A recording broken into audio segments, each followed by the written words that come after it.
The election fever is gripping the country.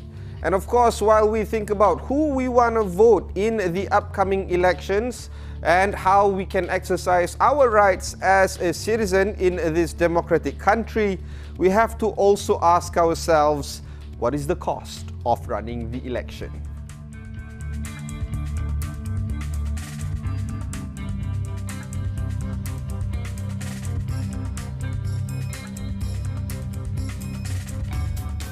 If you look online right now, you're going to be hard-pressed to find news reports about how much previous general elections have cost Malaysia. But before we try to understand how much the 2018 is going to cost Malaysia, we're going to look into how much the previous general elections in other countries with official reports have cost them. In the United Kingdom, 2016 general election cost them 143 million. This report comes from the BBC. In the US, the Trump versus Hillary campaign, along with the other congressional races, have cost their country $6.4 billion US. This comes from opensecrets.org. In India, the 2014 general elections have cost them about $115 million. So now we have a rough guide about how much general elections cost around the world. Let's take a look into how much the 2018 general elections will cost us.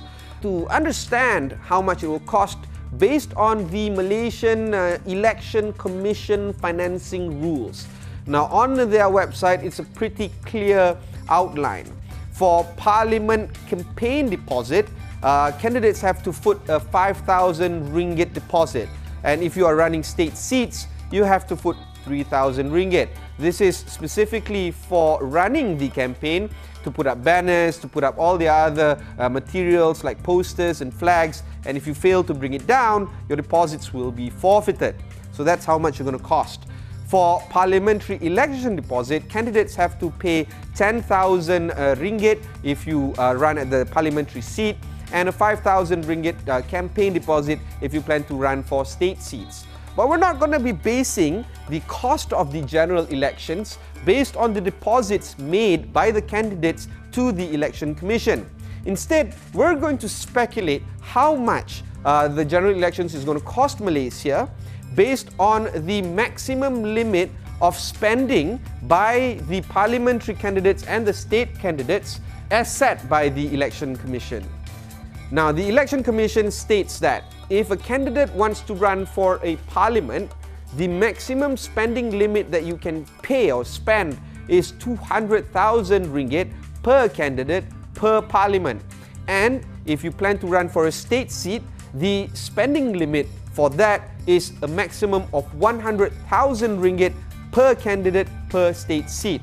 So we have to assume that if one parliamentary candidate would spend the maximum 200,000 ringgit, and you multiply this with the 222 parliamentary seats that we have in the country, you have to get about 44 million ringgit per candidate. Again, this is the amount spent by the candidates to get the amount running for the elections.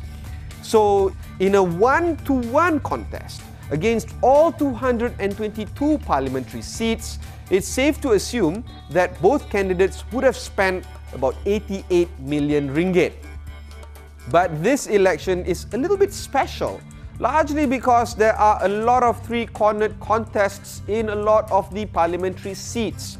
So assuming all the parliamentary seats have a three-cornered fight, collectively all three candidates spend the maximum allowable amount as set by the EC, which is 200,000 ringgit.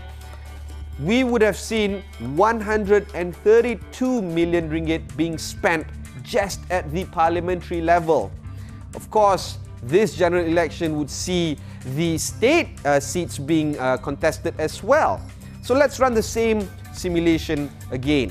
Assuming one state candidate would spend the maximum allowable amount by EC, which is 100,000 ringgit, there are 576 state seats. That would mean that the expenditure per candidate against all state seats would come to about 57.6 million ringgit per candidate. assuming there is a one-on-one straight contest, you would see this amount double to 115 million ringgit. Again, using the same scenario that a lot of state seats would see a three-cornered fight, so you would see 3 candidates times 576 state seats spending the maximum allowable amount of 100,000 per candidate. At each level, the candidates would have paid 173 million ringgit. So we fall back, the amount paid by the state seats, which is 173 million ringgit, cost for the parliament at 143 million ringgit. Let's assume that all the candidates at the state and parliamentary level would have paid 305 million ringgit. So is that a lot when you see the country spending at least 300 million ringgit for these general elections? Is that the price you would have to pay for a functioning democracy as we see in this one? We have to then take a look at the cost per person and benchmark it around the world. In the UK, the 2016 general elections cost £2 per person. In the US, it cost them $20 per person. But in Malaysia, with that amount, over 300 million ringgit, divided by 31 million Malaysians, it comes down to about 9 ringgit 50 cent. Think about it. It cost 10 ringgit per person per general election in order for us to save this democracy. Is that a lot? Let us know in the comments below. Ibrahim Sani, thanks for watching and goodbye.